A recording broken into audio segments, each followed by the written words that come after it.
అంతేను sir. ఈరోజు expectations Pawan Kalyan already deputy సీఎంగా ఉన్నారు ప్రభుత్వంలో. కానీ ఆయన కన్నా కూడా చంద్రబాబు నాయుడు మీద ఎక్కువ ఎక్స్‌పెక్టేషన్స్ ఎందుకున్నాయంటారు ఈ రోజున?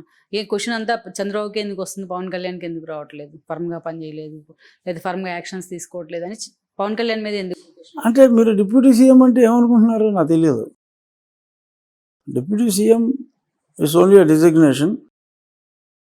He doesn't have any extra power beyond his post. అదొక అలంకారప్రదమైన డిజిగ్నేషన్.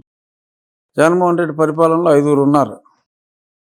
పేర్లైనా తెలిసి ఎవరికైనా ఇది కళ్యాణ్ గారు పాపులర్ ఫిగర్ కాబట్టి డిప్యూటీ సీఎం పవన్ కళ్యాణ్ అంటున్నారు. కానీ సేమ్ టైం ఆయన మీద ఎక్కువ ఎక్స్‌పెక్టేషన్స్ ఉంటాయి కదా, పవన్ కళ్యాణ్ మీద కూడా. అంత ఎక్కువ ఎక్స్పెక్టేషన్, జనరల్గా ఎక్స్పెక్టేషన్ ఎప్పుడు ముఖ్యమంత్రి మీద ఉంటుంది. అవును సార్, ముఖ్యమంత్రి తప్పు చేస్తే అది డిప్యూటీ సీఎం కూడా వెళ్తుంది కదా. అలా అనుకుంటే 25 మంది మంత్రులకి వెళ్తుంది, అది కాదు.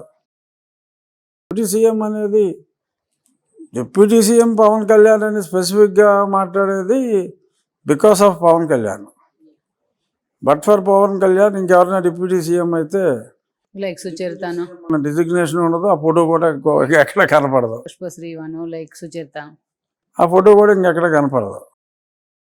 కళ్యాణ్ కాబట్టి by virtue of his popularity అది ఉంది.